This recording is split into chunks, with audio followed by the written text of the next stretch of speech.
Isang paalala, ang video na ito ay ayon lamang sa aking sariling pananaliksik. Hindi ko nais na pilitin ang sino man na maniwala sa videong inyong matutunghayan. Kung hindi kayo kumbinsido sa mga impormasyon at taliwas ang inyong paniniwala sa kaalamang aking ilalahad, maaari kayong gumawa ng sarili ninyong pagsisiyasat para sa inyong kakontentuhan. Ang videong ito ay gabay lamang sa mas malalim na kaalaman at pag-intindi at hindi gawa ng isang profesional. Naniniwala ako na malaya tayong magbigay ng opinyon at suhestyon bilang malayang mamamayan ng Pilipinas. Maraming salamat po.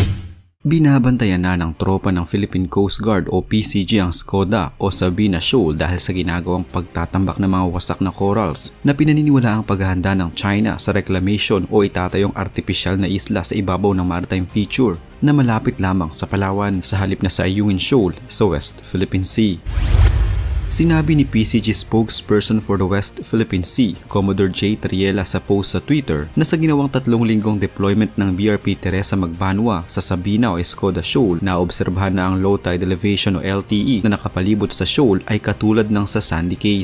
Iniulat din ni Tariela na may mahigit 30 Chinese militia vessels bukod sa mga research ship ng China, Navy vessels at isang helicopter ang naobserbahan sa deployment ng BRP Teresa Magbanwa sa naturang shoal. Ginagamit aniya ng China ang mga corals bilang pantambak at sa ginagawang ito ay kailangang sirain ng mas marami pang corals para sa island reclamation. Nakapanlulumo ang dinatna ng PCG sa isang bahura natin malapit lamang sa Palawan. Sumambulat sa kanilang tambak ng mga patay na corals at naging halos kulay puti na ang seabed. Wala na din halos buhay na corals at mga yamang dagat sa lugar.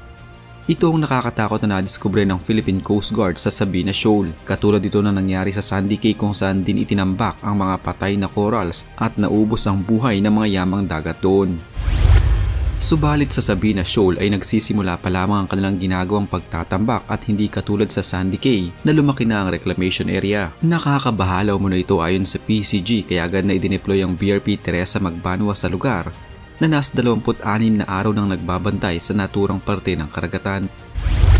Tila hindi talaga nauubusan ng China sa kanilang ginagawang pakulo sa West Philippine Sea at ginagawa nila kung anumang nais nila kahit alam nilang hindi nila ito opisyal na pag-aari. Patuloy pa rin ang pagpapatayo ng China ng mga artificial island sa West Philippine Sea. Ito ay upang maging dominante ang kanilang puwersang militar sa oras na mangyari na ang kinatatakutan ng marami dahil na din sa natalo ang kanilang ipinagpipilitang 9-dash line na mapa na nagpapakita ng kanilang kabuuang pagmamay-ari ng buong South China Sea. Mas naging agresibo na lamang ang China pagdating sa pagpapagawa ng artificial island sa West Philippine Sea upang maging dominante pa din sa pinagagawang teritoryo. Bukod dito, tulad ng aking nabanggit sa mga nauna ko ng video, maritime rights at hindi soberanya ang dinesisyonan ng tribunal. Ibig sabihin, tuloy pa rin ang pagtatalo sa teritoryo. Nakakapagtayo sila ng mga facilities, isla at istruktura sa mismong teritoryo natin. Nakakagawa ng mga artificial island at mga base militar pa. Akalain mong naitayo nila ito noon nang walang tumututol at patuloy pa rin nila itong nagagawa hanggang sa kasalukuyan.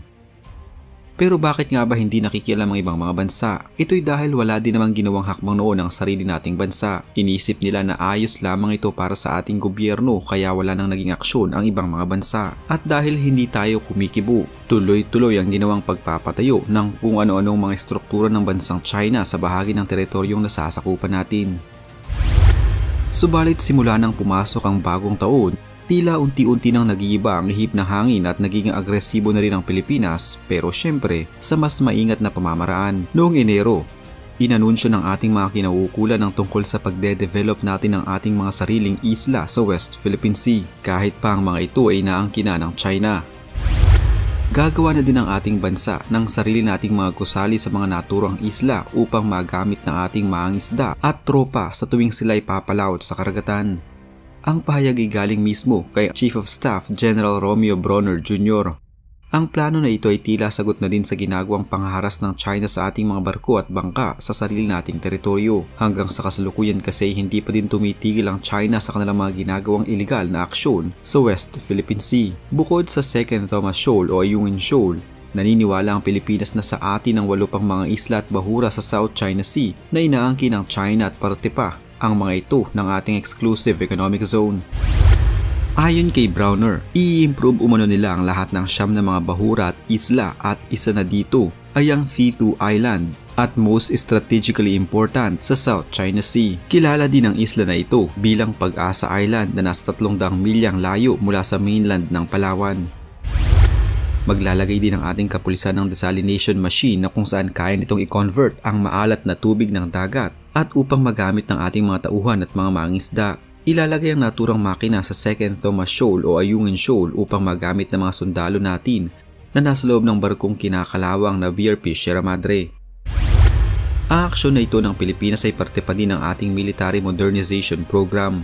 Bukod sa pagde-develop ng ilan nating mga isla para sa ating mga tropa at sa mga Pilipinong mangingisda, tuloy na ang konstruksyon din ng bagong pantalan sa Kalayaan Island sa West Philippine Sea. Ito'y matapos na maglaan ng 800 million pesos ang pamahalaan na alinsunod na rin sa planong pagpapalakas ng maritime security sa isla. Layunin din ng proyekto na may mapupuntahan ang mga nabubuli na mangingisda sa gitna ng maritime dispute.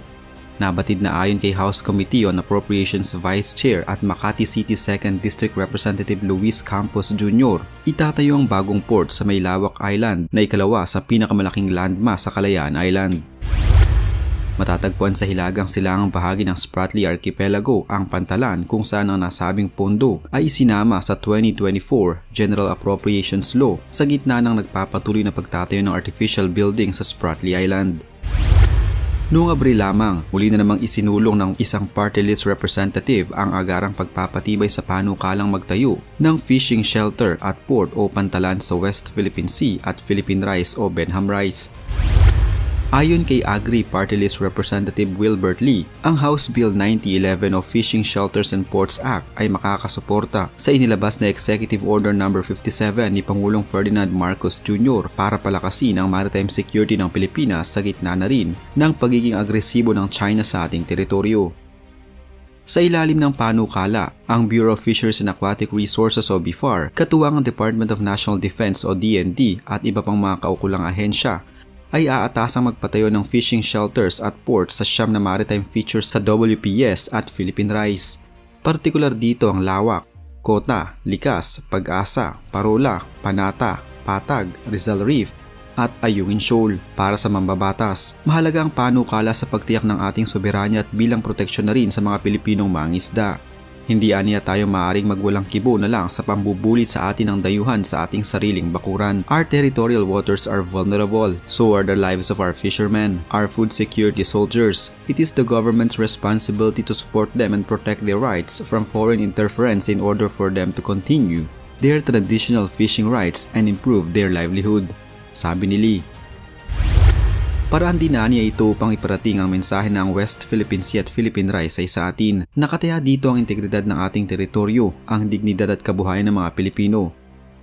This measure can sustainably ensure and send a loud message that the WPS and the Philippine Rice are ours. Atin ito, giit ni Lee.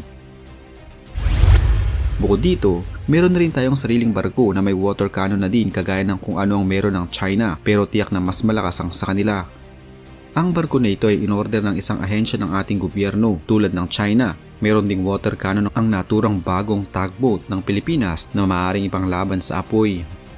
Malakas din ang water cannon nito, oil spill, prevention at maaari din itong gamitin sa paglalagay ng mga buya upang markahan ang ating teritoryo.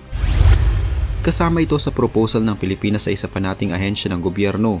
Ang barko na ito ay magbibigay ng mas malakas na kakayahan sa ating mga sundalo at tauhan na magbabantay at maghatid ng supply sa West Philippine Sea. Bukod sa patrol vessel ng BIFAR pati na rin ang isang steel hull na fishing vessel ay ginagawa na rin para may maasahan ng ating mga mangingisdang Pilipino.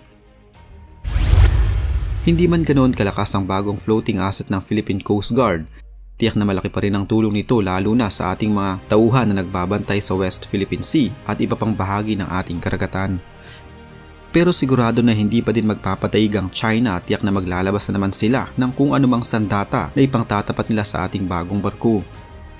Subalit una nang sinabi ng maraming mga eksperto na hindi gaganti ang Pilipinas sa ginagawang tila panghaharas ng China sa ating mga barko sa West Philippine Sea. Ayon sa ilang analyst, hindi masasabing armed attack ang paggamit ng water cannon ng China sa barko ng Pilipinas kaya hindi ito sapat na dahilan para ipatupad ang Mutual Defense Treaty ng bansa sa US. Hindi umano dapat gamitan ng dahas ng ating bansa upang matikman din ng China ang kanilang hinahanap. Pero marami ang nagngingit-ngit na sapat na umano itong dahilan upang indirekta na tayong gumanti sa China. Paano kung sa pagbomba nila sa atin ng tubig ay lumubog ang ating mga barko? Paano kung may malubhang masaktan at ang mas malala pa? Paano kung may masawi dahil sa ginagawang ito ng China? Para sa ilan, hinihintay umuno ng Pilipinas na may masawi pa sa ating mga tauhan. Sa tingin nyo, Paps, ano nga kaya ang magiging reaksyon ng China na ngayon magpapagawa na din tayo ng sarili nating mga gusali sa West Philippine Sea? Huwag kalimutang mag-iwan ng inyong matalinong opinyon sa comment section sa ibaba ng video ito. Salamat po.